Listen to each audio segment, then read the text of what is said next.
Bueno, pues buenas tardes, bienvenidos a todos y a todas. Muchas gracias por venir. Hoy es la tercera y última conferencia de estas sextas jornadas de León, cuna del parlamentarismo. Precisamente acaba de llegar Evelia, que es la alma mater, ¿no?, del origen de estas jornadas, a la que siempre estaré agradecido por haberle dado este impulso y, bueno, y al Ayuntamiento por haber seguido confiando, ¿no?, en las jornadas y que se han seguido celebrando. Bueno, pues no voy a quitar tiempo al conferenciante, sin más se lo voy a presentar brevemente. José Antonio Serrano Álvarez es doctor en Historia Económica con una tesis titulada La pervivencia del comunal en la transición a una economía capitalista en León de 1800 a 1936. Una tesis que ahora mismo en Faceira tenemos previsto publicar porque es impagable, ¿eh? O sea, es un testimonio increíble de todo lo que va a hablar ahora, precisamente de esa persistencia y de esa lucha en defensa de los comunales que hicieron los concejos leoneses, sobre todo en el siglo XIX. Bueno, recibió el premio Beca del Banco de España para la realización de esta tesis y también el primer premio de la Sociedad Española de Historia Agraria por un artículo sobre comunales en León. Cuenta con varias publicaciones sobre comunales e historia agraria en revistas científicas e internacionales y ha sido docente universitario en la Universidad de León, en la UOC, en la UB y en la UCM, y actualmente trabaja en el ámbito de la cooperación al desarrollo. Aparte, pues también es amigo y compañero en Faceira y pues yo creo que, si no la que más, por lo menos una de las personas que más sabe precisamente de este tema de los comunales y la defensa de los comunales en León en el siglo XIX. Entonces, sin más, le voy a dejar. La conferencia se titula Resistencias colectivas y conflictos en torno a los comunales y los montes en la provincia de León. Un tema que, como sabemos, por desgracia, ahora está totalmente en el presente con el tema de los incendios y un poco también ver cómo se gestionan. Así que, sin más, les dejo con ellos. Un aplauso para ellos.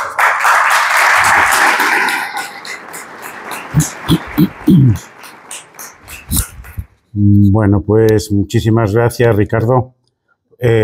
Lo primero es agradecer al propio Ricardo por invitarme a estar aquí, agradecerle también esta presentación tan generosa, después agradecer al Ayuntamiento también por estas jornadas y agradecer a ustedes que han venido. Bueno, y por aquí entre el público hay varios amigos, conocidos, entonces, bueno, que estén aquí acompañando, se agradece. El tema, voy a hacer unas aclaraciones o unas notas para que lo tengamos claro, es decir, porque aquí la provincia de León, lo primero es que hay que decir que la provincia de León es muy diversa, ¿no? Yo vengo, por ejemplo, de la comarca de la Cepeda, hay algún amigo que viene a la ribera del Porma, hay gente de la ribera del Órbigo, está también el Bierzo, está todo lo que es la montaña. Y en cada, no es lo mismo como eran los comunales en la montaña, como eran en la ribera del Órbigo. Es decir, en cada parte, entonces, claro, hay cosas que a alguno le suene más, otro menos, y dirán, ah, no, mi pueblo era así, mi pueblo era así, pero hay que tener en cuenta esa diversidad.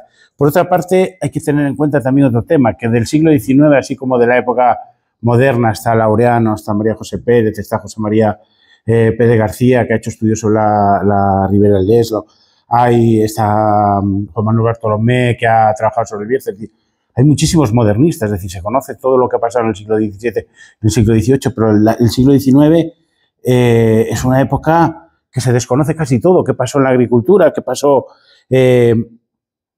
¿Qué cambios hubo? Es decir, no hay un solo estudio de historia agraria. Cuando yo me puse a hacer la tesis doctoral, me encontré con que uno quería saber cultivos, y no había nada. Entonces, bueno, es un tema, es decir, el siglo XIX es verdaderamente fascinante. Si estuviese aquí mi mujer diría, ya empezamos con la desamortización de Madoz, comunal y tal.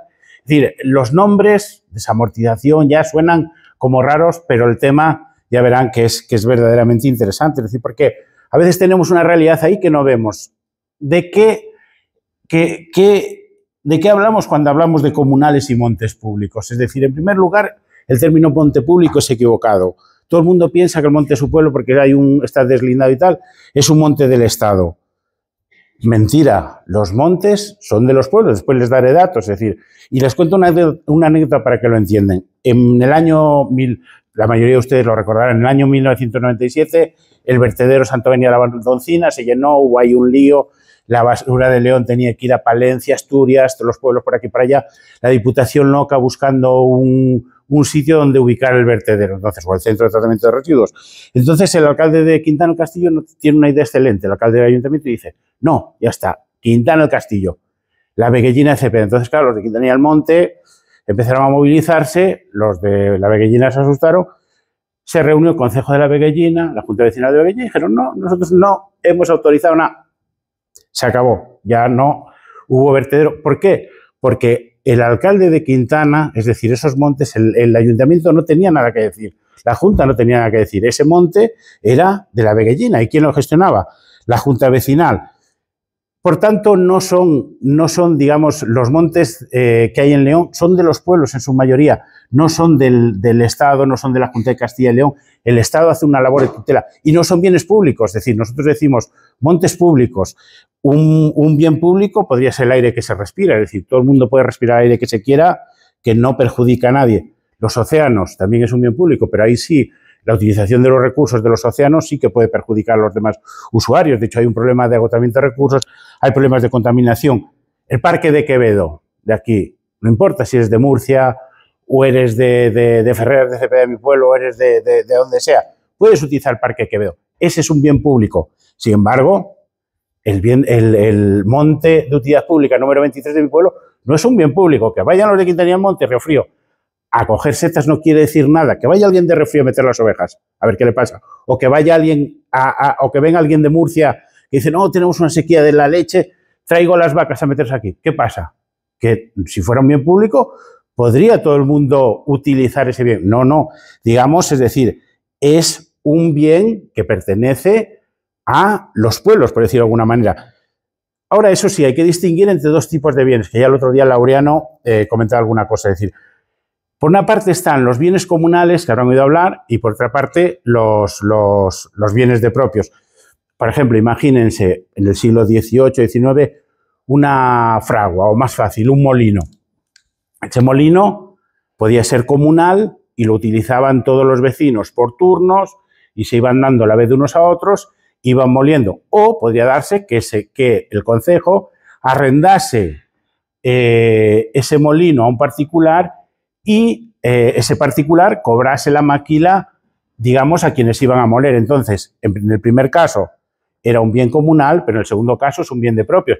Laureano también hablaba de terrenos que a veces se alquilaban o se arrendaban a particulares.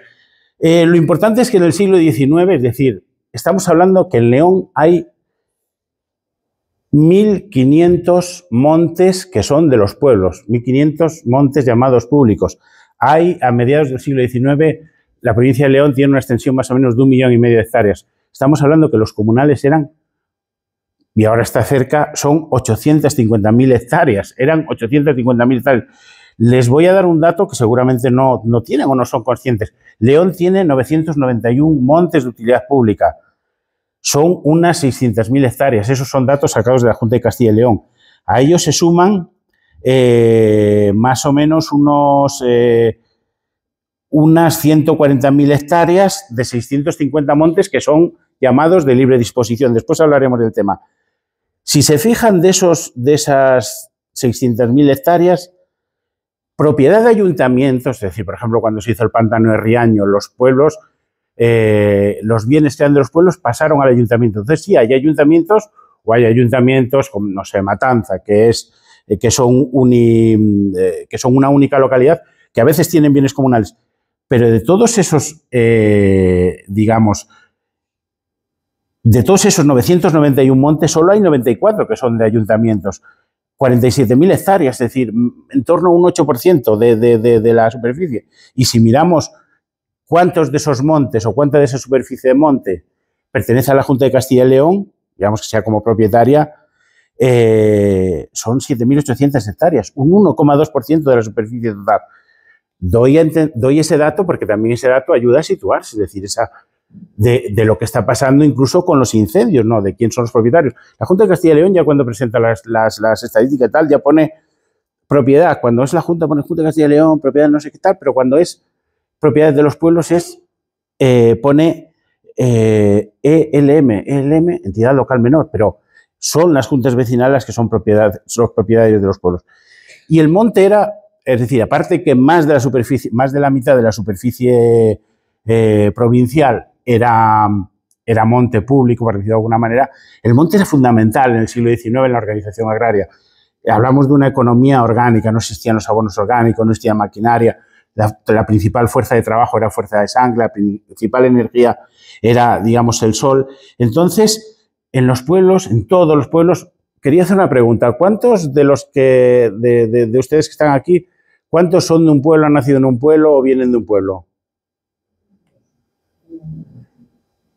Está bien, porque estas cosas seguramente les sonarán. Es decir, en casi todos los pueblos había lo que se llamaban los quiñones de monte, en las partes más altas y llanas, en mi pueblo los llanos. Había los quiñones de monte. Estos quiñones de monte eran tierras de cultivo que la junta vecinal, que el concejo de vecinos repartía cada 4 o 5 años entre los vecinos, entre todos los vecinos de un pueblo. Cada vez que entraba un vecino nuevo, es decir, se repartía, cuando tocaba repartir, habían entrado 2 vecinos nuevos, pues se hacían 2 lotes más, o en vez de había 40 vecinos, pues se hacían 40 lotes, es decir, esos eran fundamentales. Entonces, esos quiñones tenían diversos nombres, eran senaras en la ribera del Esla, que eran tierras que el concejo entregaba a personas que no tenían medios para que las pudieran cultivar. Las bouzas, que es otra forma de posesión curiosa en la Cabrera, que es que los pueblos cultivaban como una parcela entre todos y lo que se sacaba se vendía y eso servía para gastos del concejo. Hay muchos nombres, ¿no? Sernas, Siernas, Senara, Seara, pero hay casos curiosos que aquí iremos hablando de ellos, por ejemplo, las vitas. Las vitas, las más, digamos, un ejemplo muy interesante es los quiñones de Mansilla de las Mulas. En Mansilla de las Mulas había 55 quiñones que pertenecían al despoblado de Villayerro y eran del municipio. Entonces, el ayuntamiento iba entregando esos quiñones a las personas más antiguas de la localidad. Entonces, cuando una de las personas más antiguas moría, el siguiente en la lista pasaba a ocupar uno de esos quiñones. Y bueno, era súper importante, era como un rudimentario sistema de previsión social. Es decir, que uno llega a la vejez y el ayuntamiento, en este caso coincide así porque venía de un despoblado, te entregue 10 hectáreas para cultivar, es sumamente importante.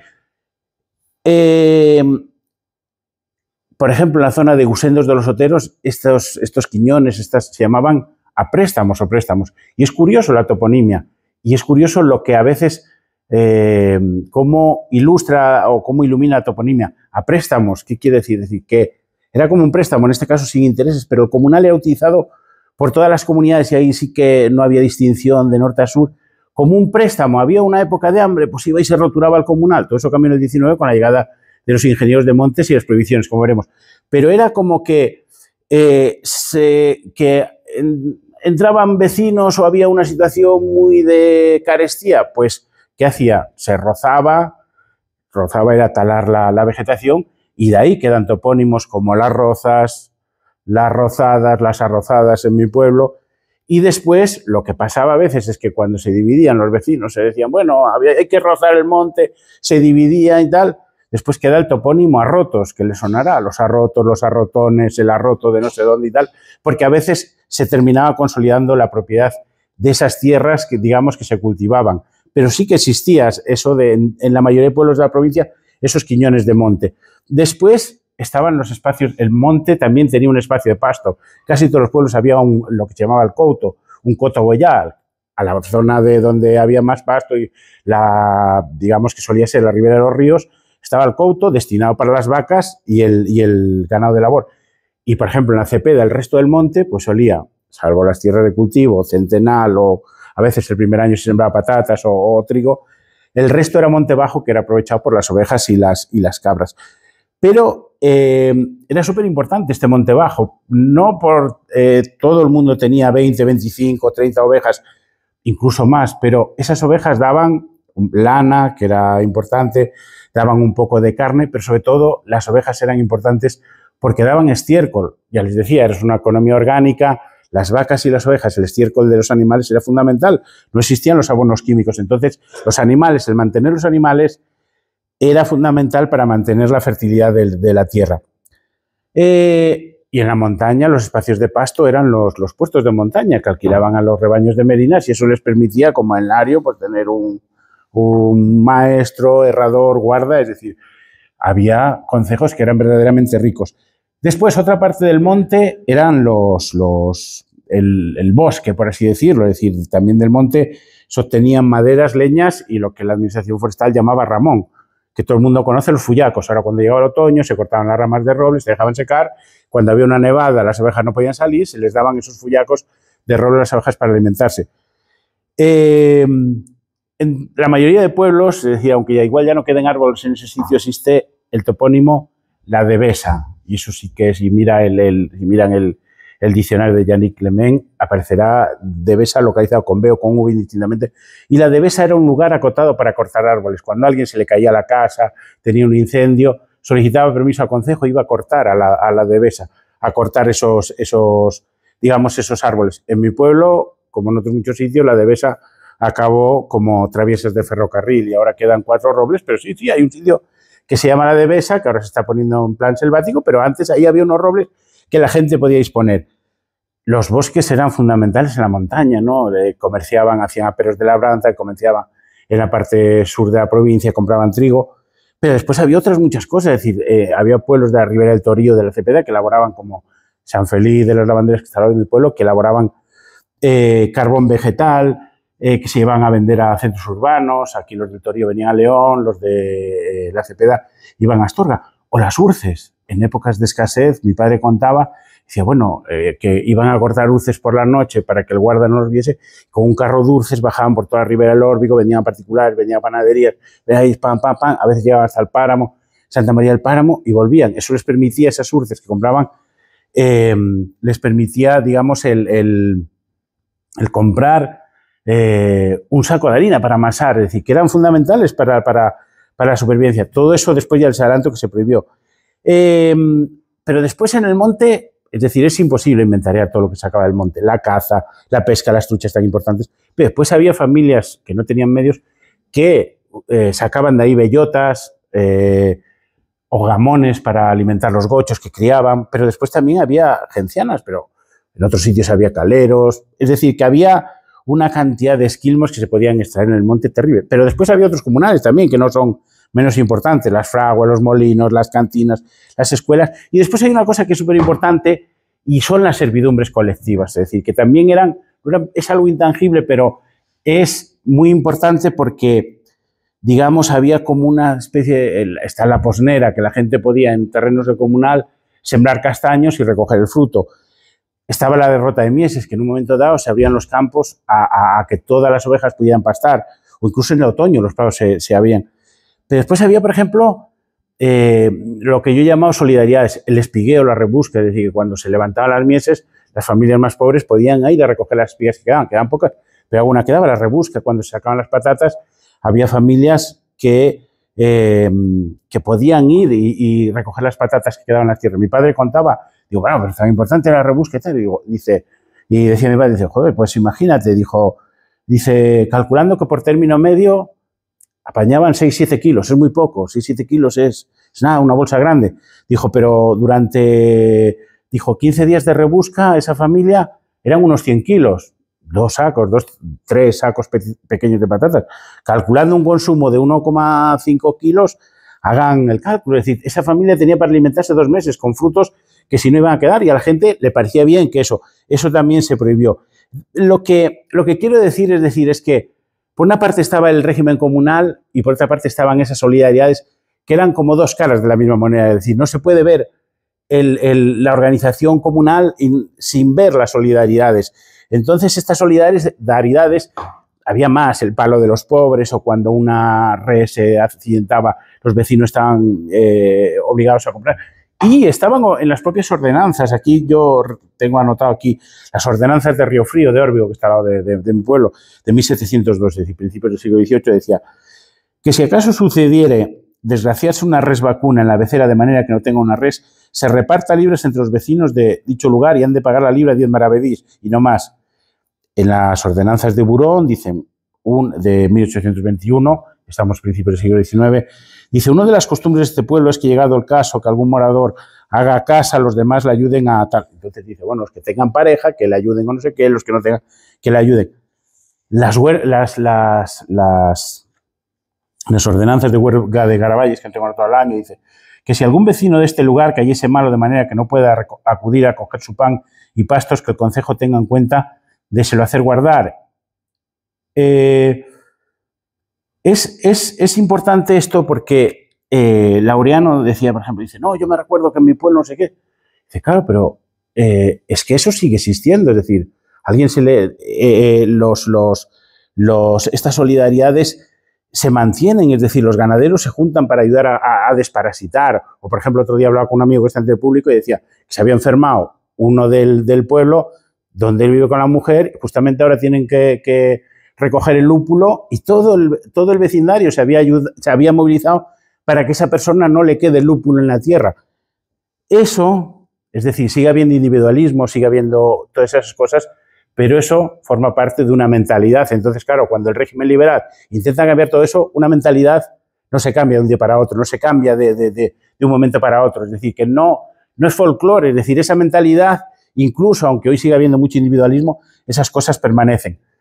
Un aspecto que ayuda también a entender todo esto es que todo esto, quien estaba detrás de toda esta organización, es el Concejo de Vecinos. El Concejo de Vecinos era quien regulaba y, sobre todo, era quien redactaba las ordenanzas, digamos, tal como se dice, era para tratar las cosas útiles y convenientes al bien común. Y así, si uno se pone a mirar ordenanzas, hay muchísimos ejemplos. Es decir, que un aspecto fundamental es que incluso esas solidaridades eran impuestas por normativa y había un órgano político, que era el Concejo, que se encargaba de regularlo, había una normativa, que eran las ordenanzas.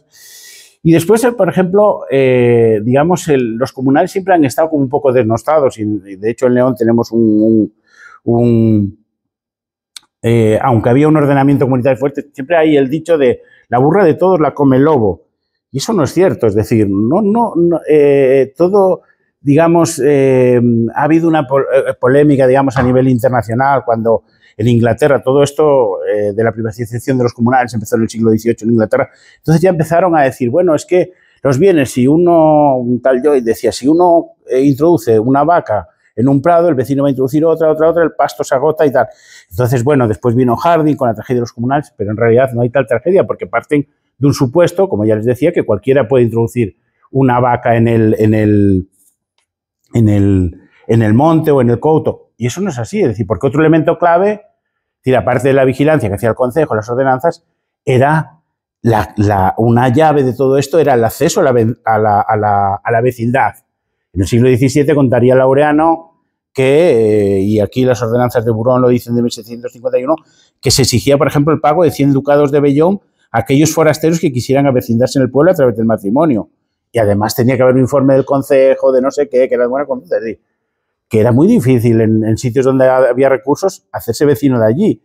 Y para utilizar los bienes tenías que ser vecino. Es decir, que eso de que la burra de todos la come el lobo, después vino un premio Nobel que fue Elinor Ostrom, que demostró que no, que los comunales eran sostenibles, que los comunales no son cosas que se dejan así a libre albedrío, sino que hay una serie de ella decía como 8 principios que aseguran que que esos comunales sean sostenibles. En todo caso, digamos, dejando esta larga introducción, pero que eso después me permite ligar con las conclusiones, es que en el siglo XIX llega el liberalismo y lo que se plantea es acabar con el antiguo régimen. Entonces, lo que hay, digamos, los derechos colectivos, las propiedades colectivas, eran vistas como un lastre para el desarrollo económico. Entonces, claro, los gobiernos liberales lo que pretenden es acabar con eso. Hay que decir también, y aquí hay una cosa importante, y es que también, digamos, el ordenamiento comunitario, seguía habiendo un ordenamiento comunitario bastante fuerte al principio del siglo XIX, pero cuidado, que ya había también mucho individualismo. Ya las ordenanzas, es decir, en el archivo de la Diputación, 1865, la Diputación Provincial mandó copiar las ordenanzas y se conserva alrededor de un centenar de ordenanzas. pero ya hay muchos pueblos que dicen, bueno, en este pueblo no se conservan ordenanzas, todas las que se conservan son del siglo XVIII, es decir, que llegamos a principios del siglo XIX y el ordenamiento comunitario, digamos, todo eso también estaba flojeando. Pero claro, ¿qué pasa? Que después en el siglo XX nos encontramos con que el ordenamiento comunitario está vigente, pero claro, no sabemos qué pasó en todo el siglo XIX. Decir que hubo un ordenamiento comunitario fuerte durante todo el siglo XIX, ¿no? Esas cosas, a un historiador eso no nos encaja. Y les voy a poner un ejemplo que van a contestar ustedes. El caso de los pendones. ¿En cuántos pueblos de los que están aquí hay un pendón? Ahora, cuando eran pequeños, ¿en cuántos pueblos había pendón? Es decir, había igual una quincena y tal. Yo nunca me acuerdo del pendón en mi pueblo. Sí, lo vi tirado unas cuantas veces. Es decir, pero ¿qué pasó con los pendones? ¿Qué pasó con los pendones entre 1970 y 2010? ¿Qué pasaron en esos 50 años que los pendones desaparecieron? ¿Por qué volvieron a partir del 2010? Pongamos esa fecha arbitraria. ¿Por qué volvieron los pendones en 2010?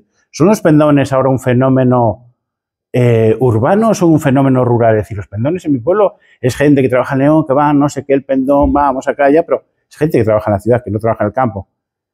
Entonces, claro, ¿qué es lo que ha habido? Si alguien viene aquí, no sé qué, dice, no, los pendones, y lee un testimonio del siglo XVIII y ve tal, dice, no, los pendones como manifestación. No, a ver, hay una resignificación del pendón. Es decir, pendón ya no es lo mismo en el siglo XVII o en el siglo XVIII que hoy en día.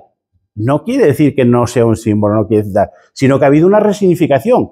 Nosotros como historiadores, o yo como historiador, ¿cuál es esto? Es decir, ¿qué ha pasado? ¿Qué pasó en los años 60, 70 para que el pendón desapareciese en la mayoría de pueblos y qué pasó en 2010 para que fuese recuperado? Con el ordenamiento comunitario pasa un poco lo mismo. Entonces, ya ahí ya entramos, digamos, en harina que, digamos, el Estado liberal, a partir de 1812, digamos así, intenta, ya venía todo también de la Ilustración, intenta acabar con los derechos colectivos, con las propiedades amortizadas. Las propiedades amortizadas eran propiedades que no se podían vender, propiedades de la Iglesia, propiedades de los pueblos, es decir, no podían salir al mercado. Alguien no puede decir, mira, me gusta este quiñón que me dio el pueblo. No puedes comprar, es decir, no. Entonces, claro, hubo ahí un triple, un cuádruple cambio que se trataba como de meter a España en la senda del progreso, pero la manera como se hizo fue muy cuestionable. Lo primero, se crearon los ayuntamientos, es decir, los concejos dijeron que ahí pasa lo mismo que con los pendones, es decir, seguimos diciendo, no, porque el concejo sigue funcionando. No. A ver, los concejos, hubo ahí un intento de eliminar los concejos, pasaba todo a través del ayuntamiento, pero claro, aquí ¿qué era lo que pasaba? Que en los concejos la decisión era asamblearia, pero en el ayuntamiento, todos lo sabemos, antes, ¿quiénes estaban en el ayuntamiento? El alcalde y el secretario. También, algún paréntesis, y no todo en los concejos una balsa de aceite. Es decir, yo he visto gente que agarra al otro por la pechera y no sé qué. Es decir, no todo, había intereses contrapuestos. Y había, las mujeres no participaban, por ejemplo, había aspectos. Pero hay una cosa de la democracia que también en estos momentos sirve, no estamos olvidando. Es decir, aunque hubiese un concejo que, sobre todo en los años previos a la guerra civil, que había mucha escasez y tal, no, que el coutos tiene que roturarse, no, que ¿qué hacemos con las vacas? No, que tal, que cual.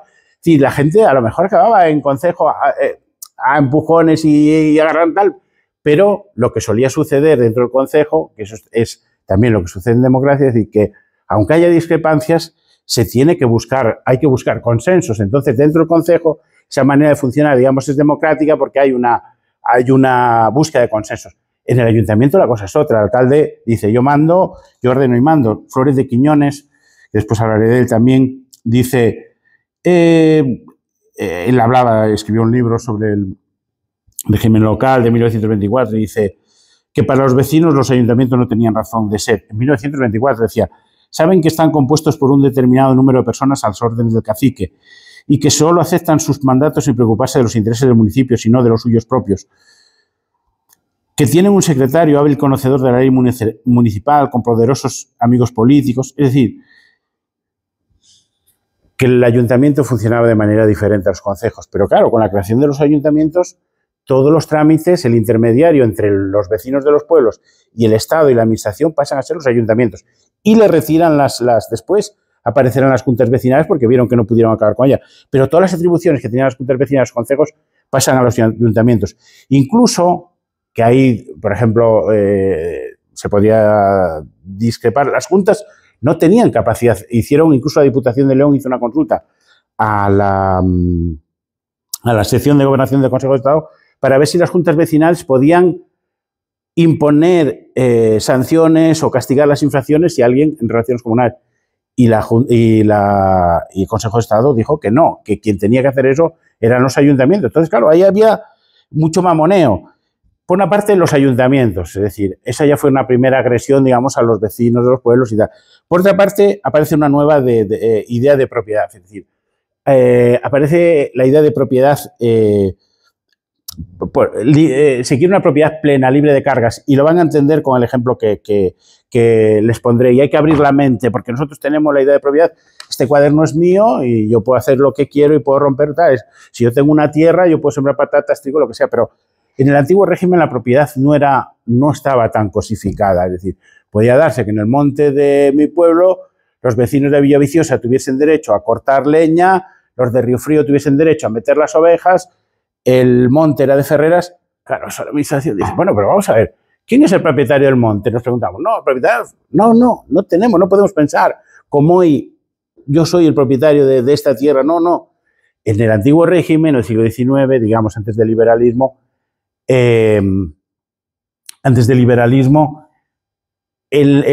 digamos, la propiedad hay que verla más como un derecho o como una red de derechos. Y en ese sentido también, digamos, en cada época la propiedad es cambiante y los historiadores a veces nos cuesta lidiar con eso y es complicado. Pero, por ejemplo, uno de los aspectos que hay es que la ley hipotecaria de 1861 se crea el registro de la propiedad. A partir de ahora ya no son las hijuelas que se pasaban de padres a hijos, te dejo la tierra y el paso de no sé qué vecino y no sé, mi madre tenía una huerta que se regaba cada día un primo, le tocaba una manguera de agua, y todo eso, cuando había un problema, no, porque no sé quién lo dejaba.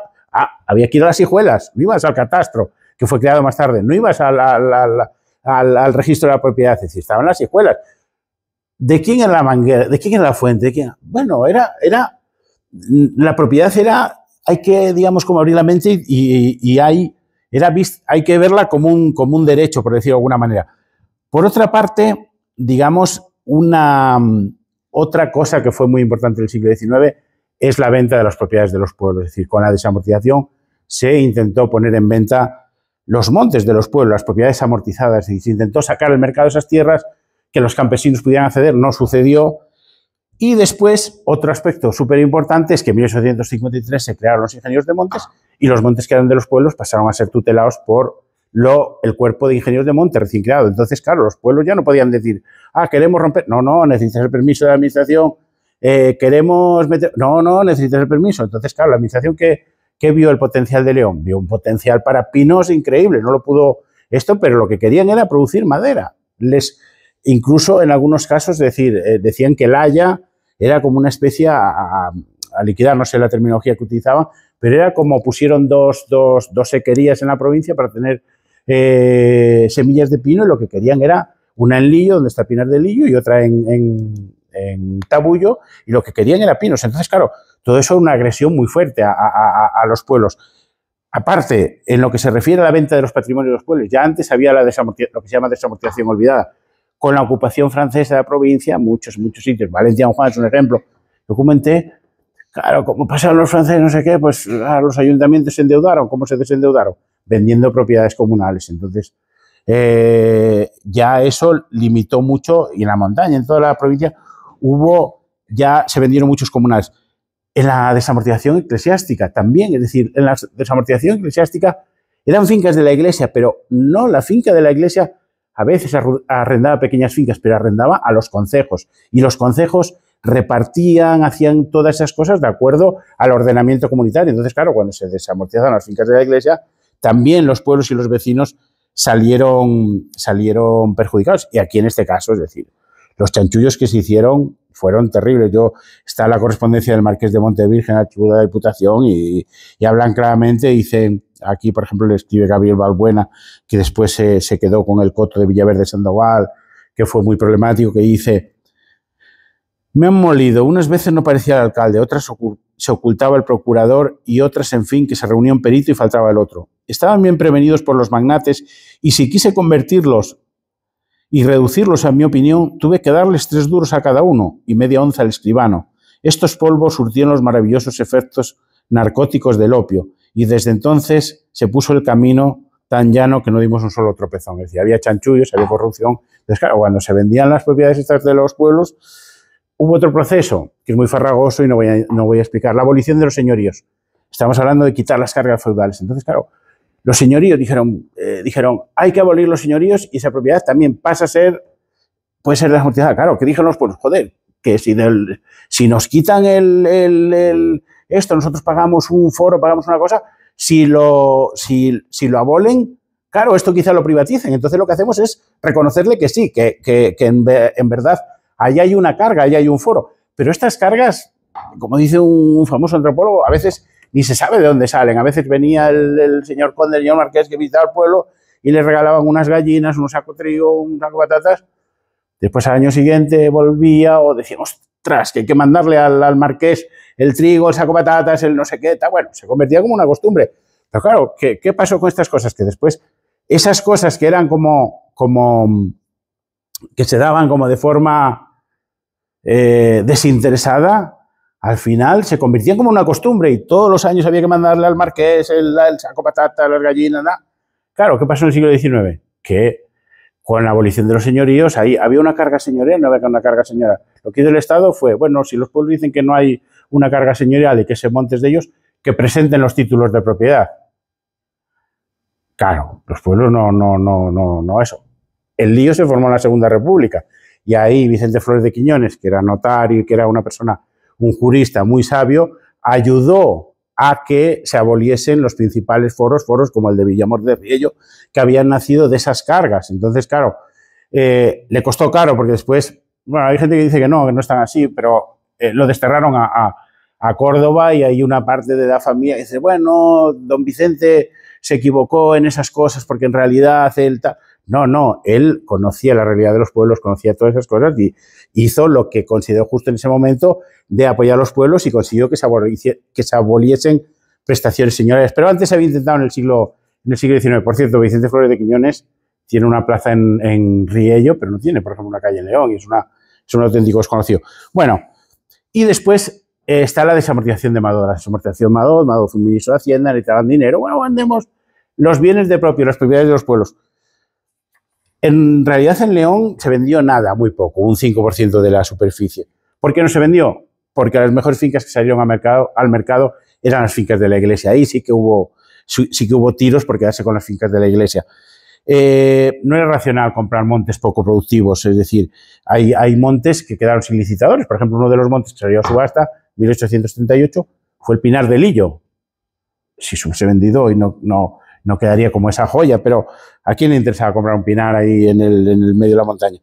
Y después una cosa que es muy importante, y aquí volvemos de nuevo a los concejos, es porque los pueblos pusieron, digamos, en marcha estrategias de defensa de los comunales. Es decir, en ello les iba la vida. Y por eso les hice esa introducción tan larga de lo importantes que eran los comunales. Es decir, si les sacaban los comunales, ¿qué les quedaba a los pueblos?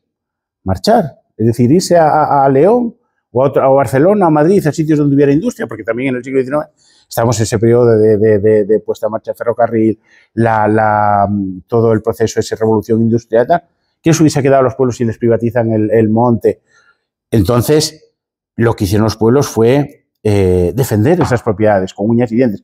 Pero también hay que hacer una salvedad. El propio Estado hizo ahí, creó dentro de los montes, estableció cuáles se podían enajenar, cuáles se podían vender, digamos, que pasaban a depender de Hacienda y cuáles no se podían vender. Es decir, había montes que se consideraba que estaban en la montaña, que había que preservar porque hacían un servicio público digamos, para la sociedad. Entonces, ahí salió un catálogo de montes enajenables y un catálogo de montes no enajenables.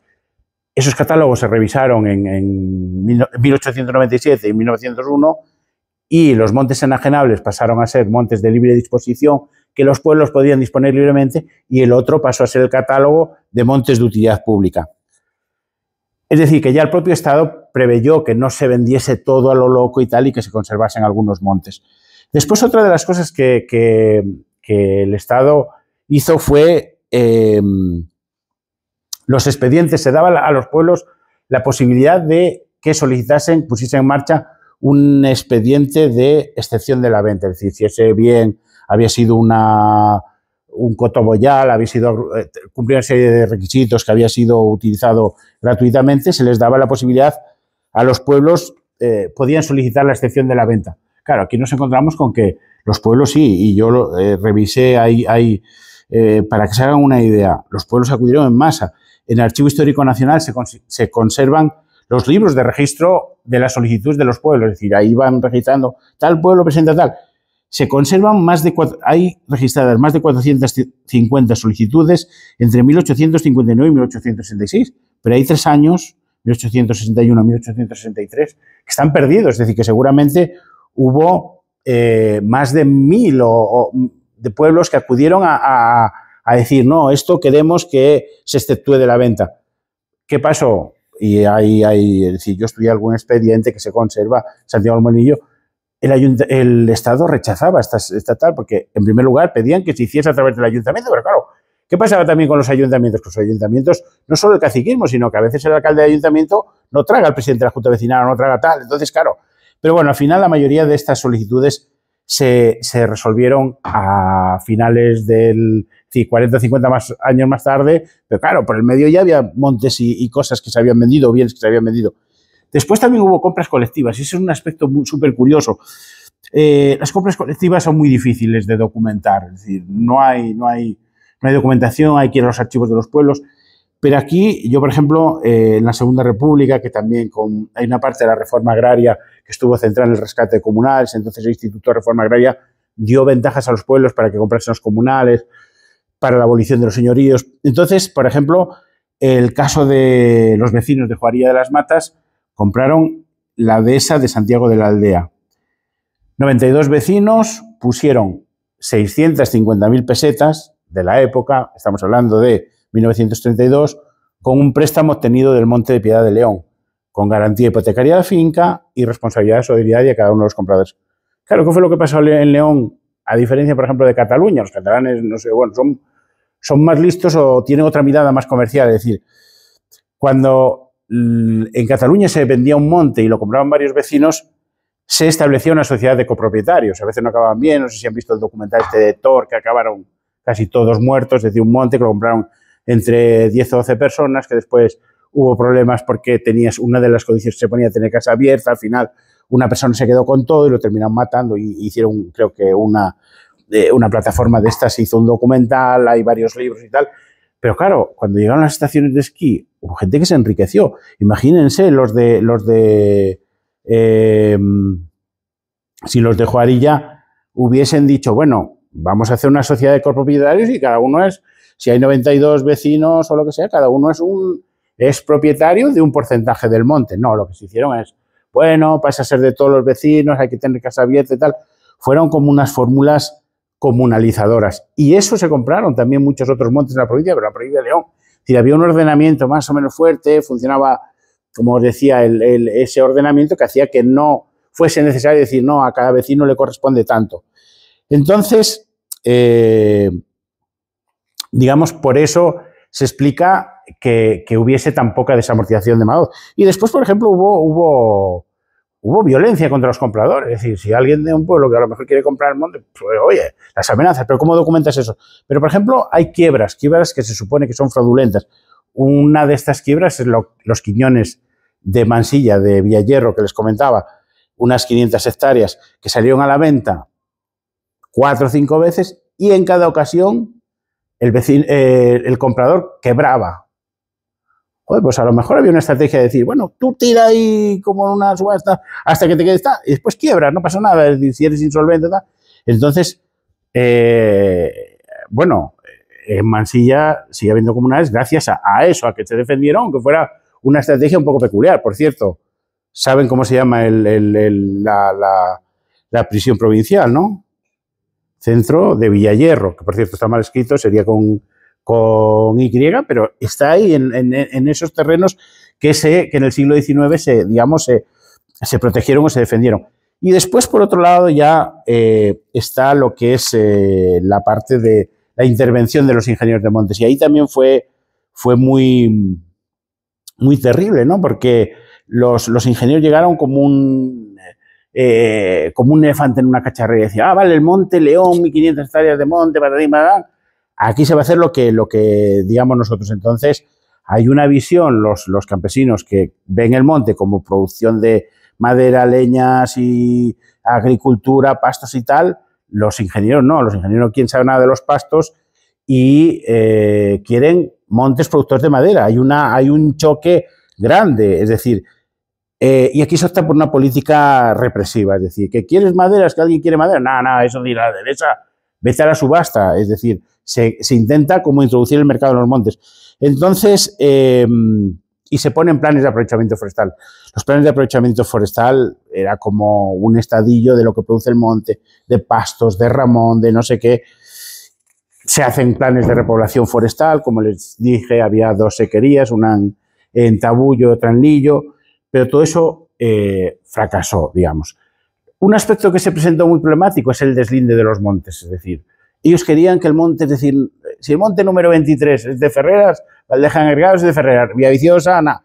Pero claro, los pueblos ahí sí que no estaban, es como ahí, aquí sí que sale una expresión como muy leonesa que la gente le dicen a los y hay ejemplos, ¿no? de los de vecinos de San Bartolomé que son denunciados centenares de ocasiones por meter las ovejas en el Monte Garcín. Claro, ¿qué están haciendo los vecinos de San Bartolomé? Defender un derecho.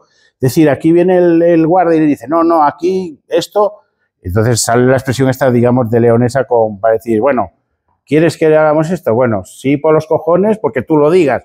Entonces, claro, los pueblos siguieron manteniendo estas cosas y y hubo momentos problemáticos. Por ejemplo, Mayorga estaba enfrentada con Matanza. Los de Matanza decían que tenían derecho a meter las ovejas. Siguieron metiendo. Entonces, en 1917, la villa de Mayorga va con la Guardia Civil, 4 guardias, y se llevan las ovejas de Matanza.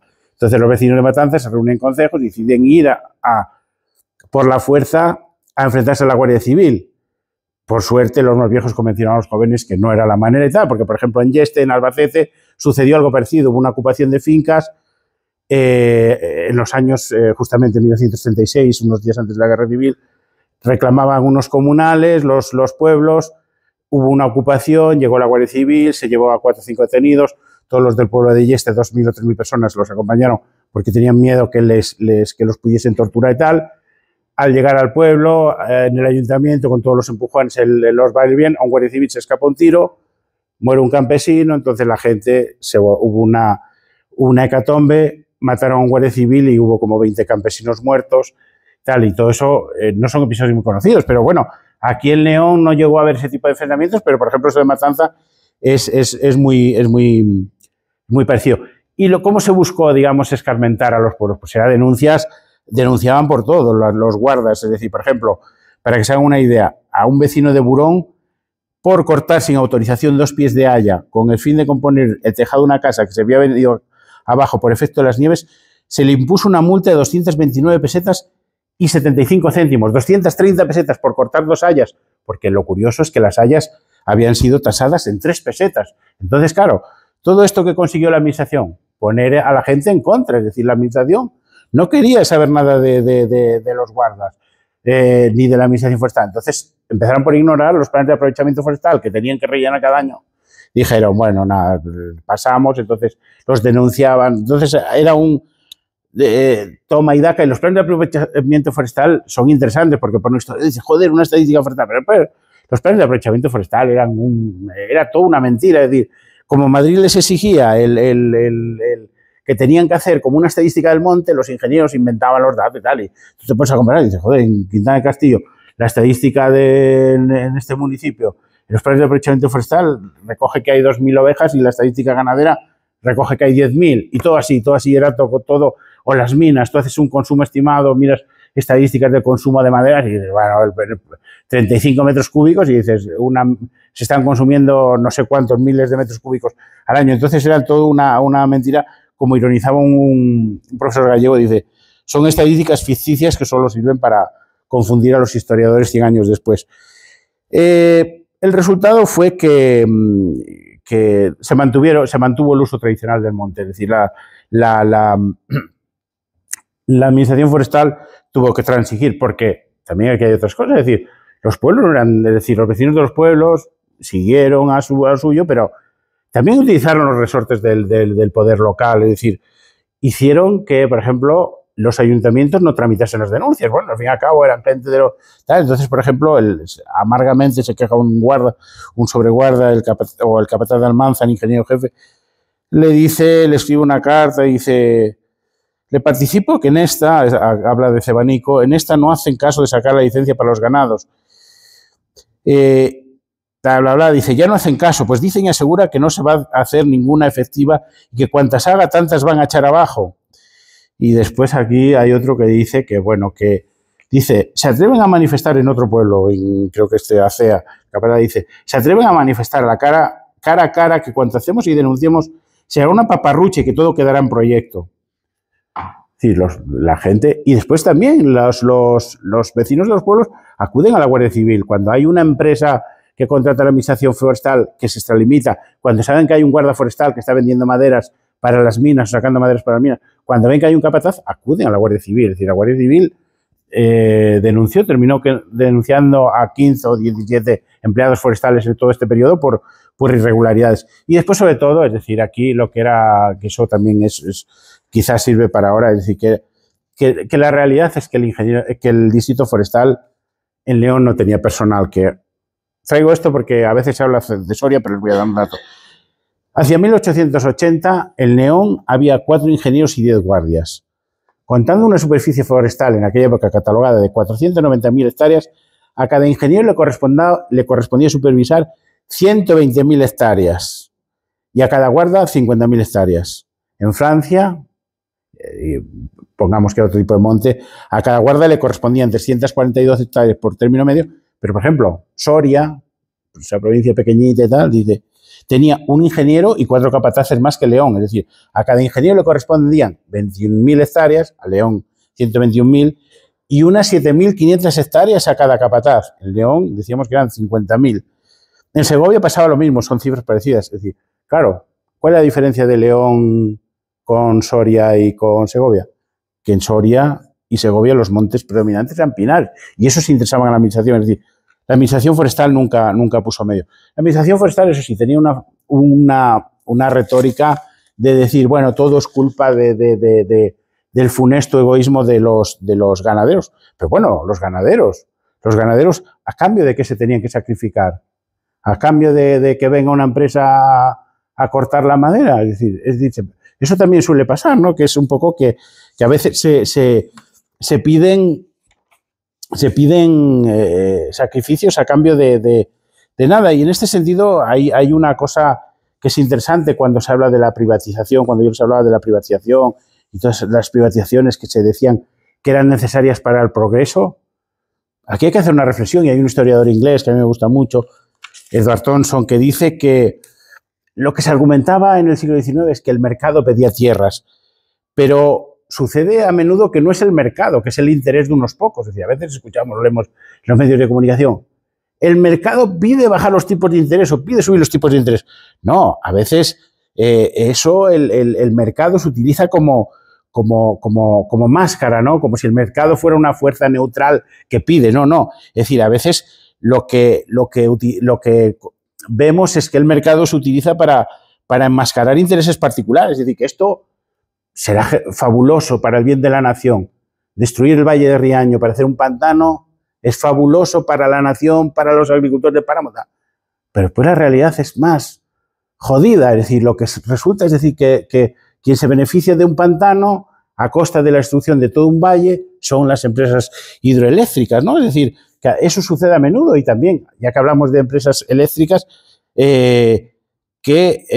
cuando se privatizaron las eléctricas allá por el 97, y como que, no, es que la privatización va a beneficiar a todo el mundo, va a haber libre concurrencia, va a haber, joder, lo que hemos vivido hace 3 o 4 años, que hemos visto, no, que la privatización favoreció a los amigos del poder, sean de un signo o de otro, favoreció a muy pocos y no favoreció al consumidor, es decir, que al final se han constituido en un oligopolio, que 5 empresas eléctricas controlan todo el mercado y el consumidor, ¿qué se ha encontrado? Que suben los precios. Eso lo vinculo con la desamortización de Madoz, que es lo que a mí me interesa. ¿Qué es lo que sucedió con la desamortización de Madoz, la desamortización eclesiástica? Es decir, que se habla del mercado, no el mercado de tierras, al liberalizar el mercado hay que progresar todo. Que las grandes fincas de la iglesia, que las grandes propiedades las compraron 4 ricos y los campesinos quedaron a 2 velas, es decir, con unas condiciones peores, porque habían conseguido con los monasterios, digamos, habían conseguido un acceso razonable a esas tierras, es decir, habían llegado a acuerdos mediante foros o lo que fuera, contratos de larga duración que a cambio de una entrega de unos sacos de trigo, unas patatas, no sé qué, tenían acceso a cultivo a las tierras. Claro, cuando en Villaverde de Sandoval, fraudulentamente, Gabriel Balbuena lo escribe en el registro de la propiedad como si fuera una propiedad privada, sin haber salido a subasta, empieza a poner condiciones draconianas a los campesinos. Entonces empieza a haber protestas, eso llega al gobierno civil, hay manifestaciones en León y al final todo termina resolviéndose, pero fue muy conflictivo. Y con esto empiezo a concluir.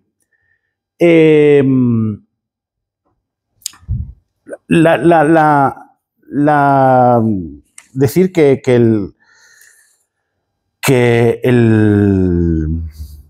los ingenieros de Montes fracasaron totalmente. La Junta Consultiva de Montes, que era quien revisaba los informes, en 1891 ya se dio cuenta que no había nada que hacer.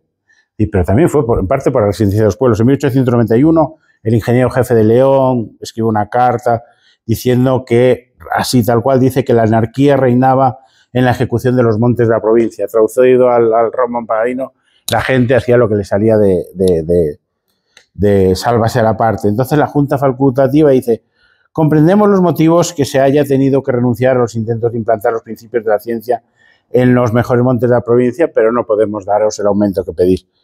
Es decir, que se culpaba de todas esas cosas a los ganaderos, pero también los ingenieros, había una carencia de análisis social, es decir, ignoraban totalmente la realidad, cómo funcionaba la provincia, cuáles eran las orientaciones del monte. Y ya vamos concluyendo en estos 5 minutos, que quede en 2 minutos para que quede un poquito para preguntas. Tenemos un Estado liberal que quita atribuciones a los órganos de gobierno locales y se las otorga a los municipios, que funcionan de otra manera, digamos. Pone en venta las propiedades de los pueblos, que sean propiedades propias o propiedades que los pueblos utilicen. Y pone bajo tutela del Estado los montes de los pueblos. ¿Qué podían hacer los pueblos? Pues ponerse en contra del Estado, pero claro, el Estado, digamos, es decir, eso supuso, el Estado al entrar ahí supuso como una distorsión terrible, pero ¿a dónde se podían agarrar los pueblos? Es decir, ¿a dónde se podían agarrar los vecinos? Y ahí es donde viene el salto de todo lo que es decir.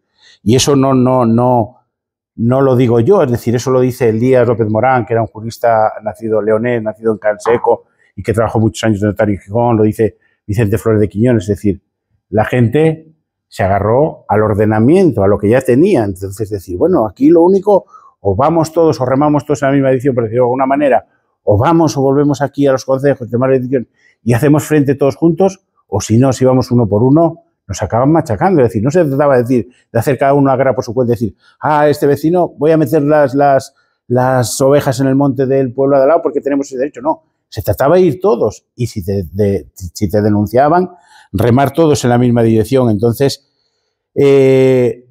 tenemos que en 1924, es decir, que detrás de ese rechazo al Estado, por decirlo de alguna manera, había una legitimidad popular. Eso es lo que yo esto he llamado una economía moral, ¿no? Pero tiene su complejidad el término. Entonces, llamemos que había esa legitimidad popular que eran los concejos, las juntas vecinales como representantes de los vecinos los que aglutinaban esa resistencia.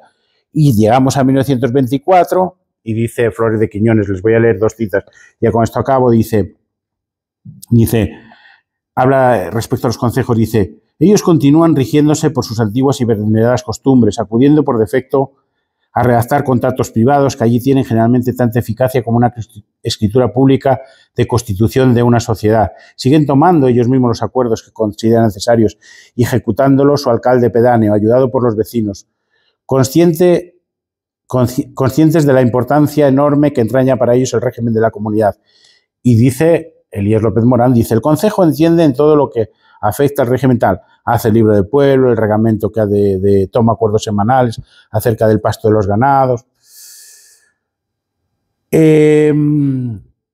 Claro, las ordenanzas ya no son reconocidas. De hecho, cuando mandan las ordenanzas a la Diputación era para ver qué principios de esas ordenanzas contravenían el derecho sagrado de propiedad. Entonces, claro, decían el secretario de la Diputación iba tachando este no.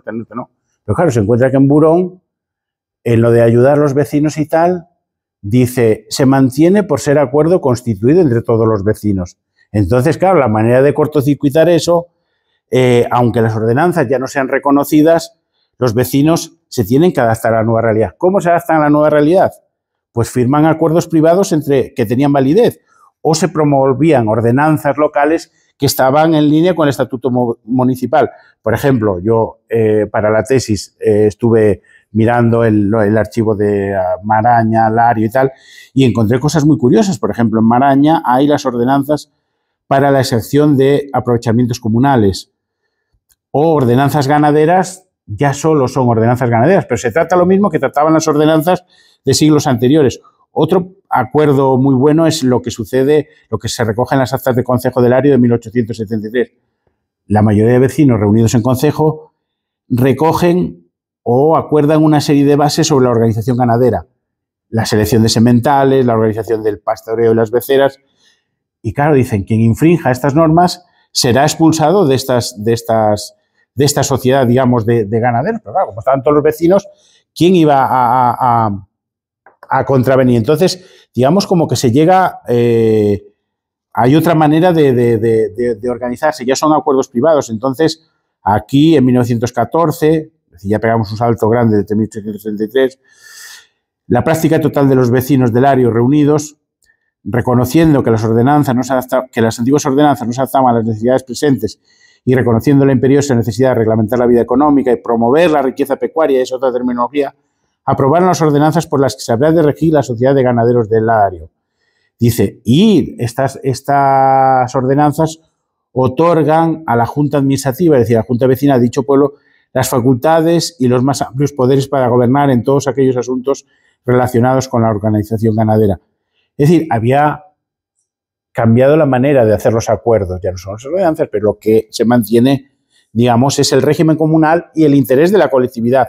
Y ya, para cerrar, y así, les leo a Vicente Flores de Quiñones, dice, porque él da la clave, digamos, es decir, que a mí a veces cuesta entender estas cosas, pero aquí lo resume todo, dice, cuando uno de estos pueblos agregados al término municipal necesita construir una escuela, concurrir al Estado a la construcción de caminos vecinales, cuando precisan, en fin, cualquier otra mejora imprescindible, tienen ellos mismos que acudir a la tradición, a sus antiguas costumbres, que es del único modo que sus necesidades pueden ser atendidas. Esta es, acaso, una de las causas de la tenaz supervivencia del antiguo derecho. Es decir, es como en el Pendón. Hicimos todo ese recorrido, el Pendón no sabemos por qué hubo esa desaparición o tal, eso, pero aquí hubo todo ese recorrido del siglo XVIII, de lo que contaba Laureano, de unas ordenanzas, un ordenamiento comunitario fuerte, al siglo XIX todo un ataque, y llegamos al primer tercio del siglo XX con que el antiguo derecho comunitario se mantiene vigente, pero ya han visto que un poco es, si lo quieren lo pueden ver así, pero es como una cosa como reaccionaria, era la única manera, digamos, como de sobrevivir, y por eso, digamos, el siglo XIX, digamos, no solo por los cambios, y qué sabemos de los linares, de la filoxera, de todos los cambios que el siglo XIX, es sumamente, convendrán conmigo que la historia agraria del siglo XIX, aunque se desconoce mucho en la provincia de León, es sumamente fascinante. Y con esto yo quedo aquí, son 9:05, creo que unos minutos para preguntas y que tenemos, ¿no? Sí, pues muchas gracias.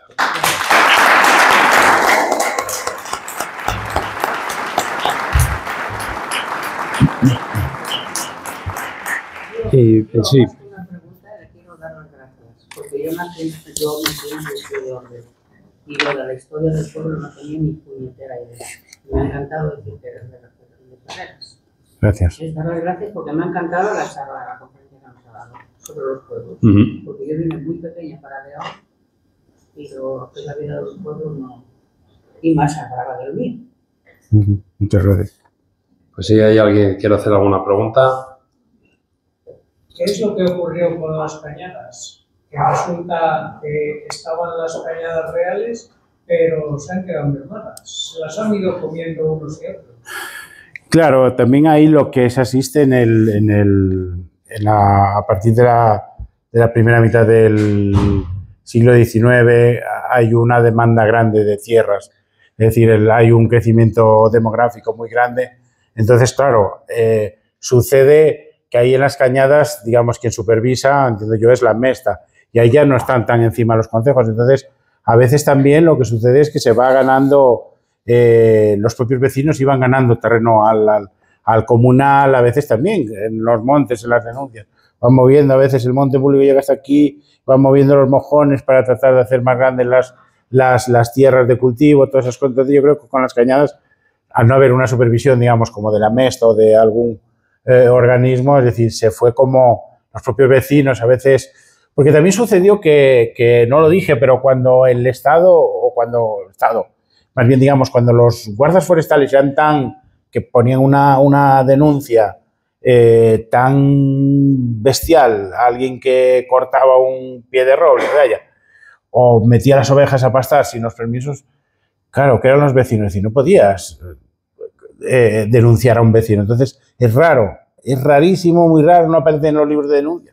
Yo revisé los libros de denuncias del ICONA, la antigua ICONA, a veces hay alguna denuncia, pero nunca se denuncian a los vecinos del propio pueblo, porque hay, digamos, como esa solidaridad. Sí que se denuncian a los vecinos de al lado, es decir, a los vecinos de al lado no hay ningún problema para denunciarlos, pero a los del pueblo no, porque aparte, es decir, si tú denuncias a un vecino por cortar un pie tal, sí, es verdad, está lesionando al esto, pero funcionaban esas solidaridades. Yo recuerdo la Confederación Hidrográfica cuando éramos pequeños y estábamos regando los tres, pasaba cualquiera, ¿qué está los de la Confederación? Todo el mundo tiraba las palas, es decir, existían esas solidaridades también para defenderse frente al Estado, en este caso la Administración Forestal, la Confederación Hidrográfica, y a veces era una cosa digamos, como de inercia. Siempre se ha ido ganando también terreno comunal, en este caso las cañadas no son comunales, pero sí que quizás ha sucedido eso, ¿no? Que las tierras de cultivo han ido comiendo las cañadas, o las tierras de particulares se han ido haciendo más grandes a costa de las cañadas. Claro, y sobre todo los agricultores, ¿no? Que eran los grandes enemigos de la Mesta y de las cañadas, aprovecharían en cuanto desapareció la Mesta, etcétera, para ir comiendo todo el terreno posible, claro. Igual es una pregunta un poco peliaguda, ya te la hice en la radio, pero igual le puede interesar también a la gente. Si había comunales, había en toda España y bueno, en toda Europa occidental. ¿Por qué razón en León se han mantenido, mal que bien, se han mantenido mucho más que en otras zonas de España o incluso de Europa? ¿Hay una explicación o simplemente...? Sí, es decir, el proceso de, digamos, descomunalizador sucedió, digamos, a nivel de toda Europa, ¿no? Todos los países. Empezó por Inglaterra, pero también Francia, Flandes, Italia. Es que en Inglaterra ahora, yo estuve hace poco, es que no existe el monte. O sea, te quieres dar un paseo y no puedes, está todo vallado. No hay la idea que tenemos aquí de poder andar por ahí por el monte, porque es que no existe nada público. Yo creo que tiene que ver también con orientaciones productivas, es decir, del monte, pero había un artículo hace muchos años de unos profesores de geografía, justo en el departamento en el que yo estaba, que decían que explicaban que los comunales era porque estaban en las zonas altas, no sé qué. Y los historiadores sabemos que las causas no se explican por los resultados. Es decir, un ejemplo, la guerra tiene en las sociedades estas primitivas, es como una cosa de control demográfico, pero las guerras no se explican por el control de la demografía. Las guerras se explican por el ejercicio del poder, por cómo la gente ejerce el poder. Es decir, que después el resultado sea que nivelaban los niveles de la población y todas esas cosas, bueno, es una cosa. Y con esto es lo mismo, es decir, no no se explican no podemos explicar que porque los comunales estén en la montaña. Sí que es verdad lo que yo, por ejemplo, comentaba de que León es una provincia montañosa y también hubo ya una parte importante de los comunales que se incluyeron en los catálogos de montes exceptuados de la venta. Eso ayudó en las partes más bajas de la provincia, como la Ribera del Órbigo. Claro, ahí es problemático para un historiador el explicar. Dices, bueno, que se hayan mantenido en Riaño los montes, dices, eran tal, la gente no podía entender, pero es que en 1931, como les decía la República, Segunda República, un aspecto más conocido de la reforma agraria es el reparto de las grandes fincas del sur, pero también hubo una parte, unos artículos dedicados al rescate de comunales. Entonces, para saber qué comunales habían sido, digamos, obtenidos de mala manera, por decirlo así, en el siglo XIX, hizo un cuestionario a los pueblos a cada municipio y mandó para que hiciesen un listado de los comunales, claro. Y lo que resulta es que dices, joder, pero es que en Carrizo de la Ribera, en Benavides, Ribera del Órbigo, que Laureano hablaba de que siempre ha tenido una agricultura muy dinámica y etcétera, tal, hay comunales. Entonces, claro, ¿cómo lo explicas? Dices, bueno, igual en otros sitios que los comunales tenían una orientación agrícola era más fácil privatizarlo. Pero claro, ¿cómo explicas que se hayan mantenido comunales hasta en la actualidad en todos esos municipios, digamos, de la Ribera del Órbigo, Ribera del Esla, que eran zonas agrícolas dinámicas? Pues yo creo que la explicación viene por la organización política que había, por ese ordenamiento comunitario fuerte. Y ahí seguramente el ordenamiento comunitario tradicional, los concejos de vecinos, recae buena parte de la explicación. Es decir, esa legitimidad popular, esa economía moral, esas solidaridades que, a pesar de que estamos en 2025, los vecinos de ese pueblo podían decir, bueno, al vecino ese que le den por saco, joder, y que se le pudre el lúpulo. No, la gente se moviliza a ayudar al vecino, la gente, todas esas cosas. Y eso, hay un jurista italiano que dice, Grossi, que dice que las mentalidades, que el cambio en las mentalidades no cambia de un día para otro. Es decir, que el cambio en las mentalidades es un cambio lento, muy profundo, y yo estoy convencido de que, pero esta ya es una explicación histórica, casi deberíamos dejar de grabar,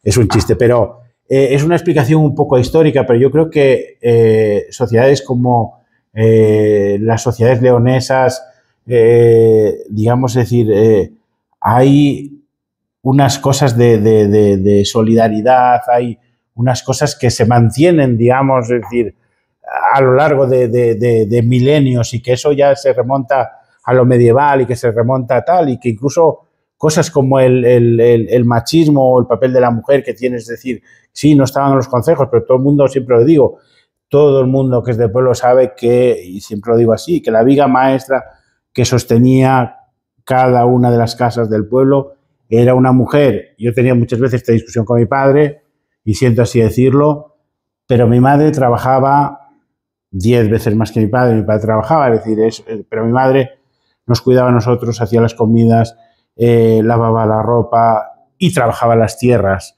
En la Cepeda, en la Cabrera, las mujeres sabían arar y sabían hacer cualquier trabajo agrícola con los hombres, y lo hacían. Y además, cuando los hombres, después de comer eso, iban a tomar café al bar o dormían la siesta, las mujeres seguían ahí fregando los platos, haciendo eso. Entonces, claro, aún así, digamos, no es que fuesen sociedades matriarcales, pero estamos acostumbrados a ver el papel de una mujer fuerte, y todo eso también, digamos, después explica otras cosas, explica otros cambios. Entonces, esas solidaridades son cosas que no se cambian de un día para otro, que por decirlo de alguna manera, que permanecen en el tiempo, ¿no? Que el cambio en las mentalidades y esta mentalidad colectivista se mantuvo a través de centurias. Bueno, no sé si hay, sobre el cuarto, bueno, si hay una pregunta por ahí a fondo. Una pregunta solo. ¿Cómo que conoces a Scott? Sí. Estudiado con las zonas montañosas del sudeste asiático y el concepto de Zonia, donde parece que él defiende una autonomía del Estado en las zonas más montañosas que en las más llanas. No sé si tiene alguna relación con la investigación de ellas. Sí, cada vez se está cuestionando, es decir, a raíz de Scott parte de un planteamiento, digamos, más claramente anarquista y de lo que es las clases subalternas y toda esa resistencia soterrada y tal. Y él parte de la realidad del sudeste asiático. Pero justamente yo he criticado a Scott y he dicho que el análisis de Scott, por ejemplo, lo que se refiere a armas de los pobres, armas de los débiles, no sirve para lo de León. Es decir, ¿por qué? Porque él habla en el sudeste asiático, es como, bueno, como sucede a veces en sociedades coloniales, que tú dices, bueno, hay que hacer esto, y la gente te dice, vale, sí, y después hacen lo que les sale de las narices, y después hay como una especie de boicoteo. Eso pasa en los proyectos de cooperación y tal, que la gente hace lo que cree que debe hacer, y eso a mí me parece bien. Pero sin embargo, no, en León el enfrentamiento con el Estado es un enfrentamiento abierto, es a pecho descubierto, es el concejo de vecinos, son los vecinos quienes se enfrentan abiertamente, no se utilizan, existe, por ejemplo, lo que es el furtivismo, pero el furtivismo es un furtivismo de supervivencia, siempre en todos los pueblos había algún furtivo, o a veces los mozos que iban y reventaban el pozo con las truchas para hacer una cena, todas esas cosas, pero no es un furtivismo, digamos, ahí pam, pam, de cada día, no es una resistencia cada día. Y después no es que la gente hace eso, digamos, de forma soterrada, sino que la gente da la cara y dice, no, le dicen al guarda, las denuncias que pongas las vamos a tirar abajo y tal. Y es como yo vi, una de las cosas que me llamó la atención, por ejemplo, cuando en mi pueblo vinieron a hacer las repoblaciones de pinos allá por los años 50, yo encontré, lógico, en los archivos, vas al Archivo General de la Administración y te llama la atención y dices, ostras, voy a mirar el expediente del monte de mi pueblo, Monte 23, al de agregados. Entonces, cuando llegan los ingenieros de montes, empiezan a pasar la lista de los vecinos y tal, y allí el ingeniero va anotando, Alberto Serrano se niega a firmar, no sé qué, pam, se niega a firmar, no sé quién, pam, se niega a firmar, y ponen una cruz y se niega a firmar, es decir, no es que los vecinos dicen, sí, vale, tal, autorizamos que el monte se repueble de pinos, que ya por la noche iremos a prenderle fuego, ya iremos a cortar los plantones, es decir, es una resistencia, es decir, no, manifiestan abiertamente que no quieren pinos, que el monte siempre se dedicó al ganado y que no quieren pinos, que no quieren repoblación de pinos. Claro, no puedes hacer otra cosa, es decir, es franquismo, otra cosa. Pero es como, digamos, en Scott eso no sucede. En Scott es como hay una resistencia soterrada, armas de los pobres, todas esas cosas. Entonces, para mí los esquemas de Scott, aunque han sido muy utilizados en España y parece que entra dentro de todos eso no me parece que sea, digamos, adecuado. Aparte, digamos que muchas veces lo que se supone que hay en el monte, lo que sucede, lo que se ve en las denuncias es que más en el monte lo que a veces sucede es abuso de los ricos, que no armas de los pobres. Es decir, que los ricos a veces eran los que más se extralimitaban porque querían quedarse con las tierras, porque eran los que cortaban más madera, los maderistas, todo eso. Entonces, la explicación de Scott es muy interesante, súper interesante todo lo que dice, pero en el caso de León hay que tomarlo un poco con pinzas. No sé si te he respondido, pero... Bueno, hay que pensar un poco también en el personal que tiene que recoger. Entonces, pues con esto clausuramos las sextas jornadas León Cuna del Parlamentarismo y, bueno, pues les convoco, esperemos, para el año que viene las séptimas. Muchísimas gracias por su asistencia y nos vemos en la próxima.